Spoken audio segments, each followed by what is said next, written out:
What is up, everybody? Welcome back to another Pitching Ninja's Filthiest Pitches of the Day. Remember, before we get to those pitches, hit that subscribe button. Join Ninja Nation. And now, without further ado, here are my filthiest pitches of the day.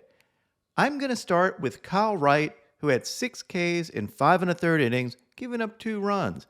He got his 20th win. He's now 20-5, thanks to his fastballs, including this one right down the dick, his nasty changeups, and of course, his wicked curveballs. I mean, look at the swings he gets on these things. And of course, I had someone, as always, reply, imagine swinging at that curveball way out of the zone. Well, when you overlay that curveball with Wright's sinker, you can see what Hoskins was swinging at. He thought the curveball was a sinker that was going to come back to the plate, and instead, it went the other way. Here's Kyle Wright discussing his knuckle curve grip. Middle finger around the horseshoe, and I go with the spike. And for me, it's a curveball even is still a little bit of a field pitch, but I just try to let it eat. That's kind of been my big thing, is not trying to force too much with it. But for me, I've learned that I've been throwing it harder, and I've had a little more success with the harder I've thrown the curveball. Drew Rasmussen had 5 Ks in 6 1/3 innings, giving up only 1 run, showcasing his painted two-seamer, his cutter, and his curveball. He was outdueled by Alek Manoah, who had 8 Ks in 7 scoreless innings, lowering his ERA on the season to 2.31. Manoah had these overpowering fastballs and painted fastball, and this wipeout slider. He even got a White Castle special with this slider. And here's an overlay of Manoah's sinker and slider, and you can see what makes that combo so tough and what makes him so effective. Johan Oviedo had 7 Ks in 7 scoreless innings. Thanks to his nasty breaking balls, he even bowed after one of them. I love it. Dude pitches with emotion and looks really good right now. His ERA on the season, 3.13. Cal Quantrill had 4 Ks in 6 innings, giving up only 1 run. Thanks to his curveball and this crazy changeup. Look at the way that thing runs. That is some sick stuff. Merrill Kelly had this painted cutter in 6 Ks in 7 innings.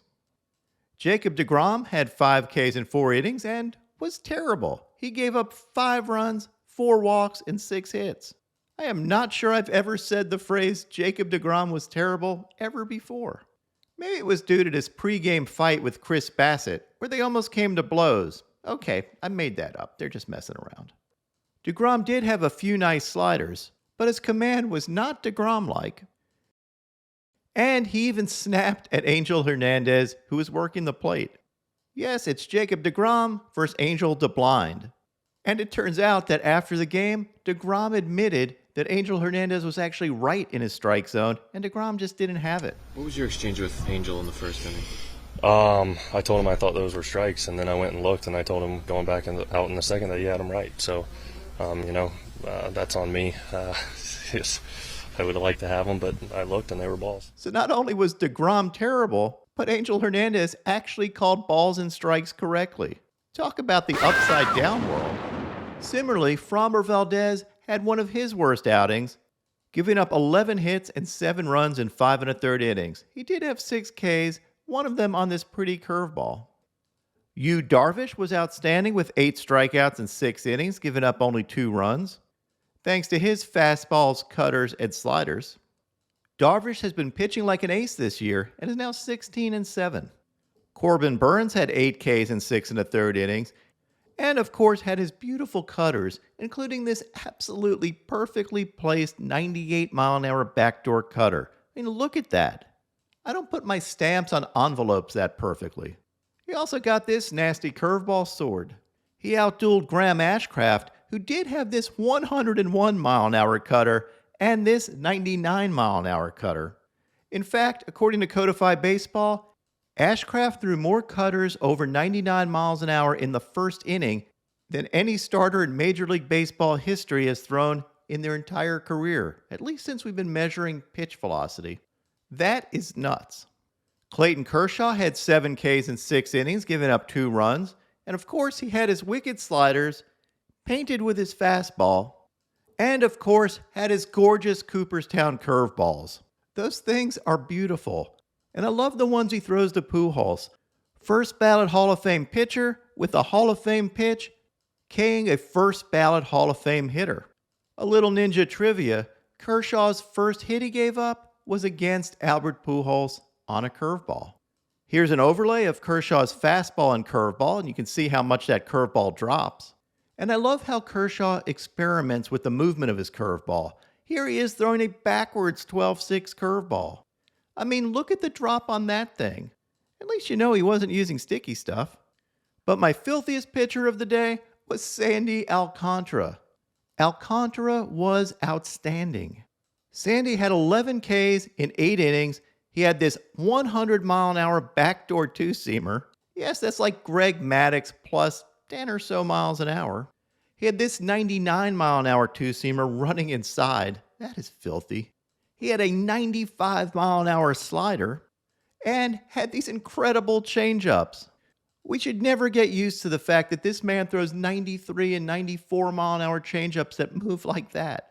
And Sandy hit 101 miles an hour on his 99th pitch. The dude is a workhorse. He's thrown 27 more innings than anyone else in baseball, and the gap between him and number 2 is about the same as the gap between number 2 and number 34 for innings pitched. That's how much of a workhorse Sandy has been. Give the man the Cy Young now. Now on to my filthiest relievers. Felix Bautista got shelled, but had this wicked 89-mile-an-hour splitter. Matt Brash had this White Castle special. 23 of Brash's last 24 appearances have now been scoreless, and he's lowered his ERA from 7.65 to 4.02. Again, filth always shines through.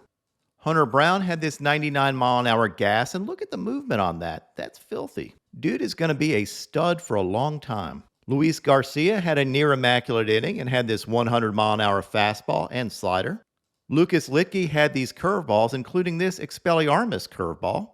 But my filthiest reliever of the day was Jhoan Duran with this crazy stuff. A 103-mile-an-hour fastball, a 98-mile-an-hour splinker, and an 89-mile-an-hour dirty curveball.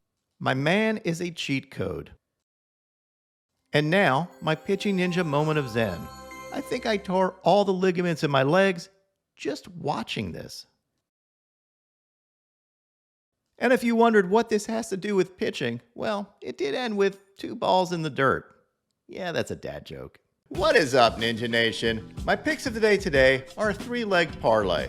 I'm going to start with Luis Ortiz for 5 Ks or more, then take Christian Javier for 6 Ks or more, and top it off with Nick Lodolo for 7 Ks or more. What would your picks of the day be?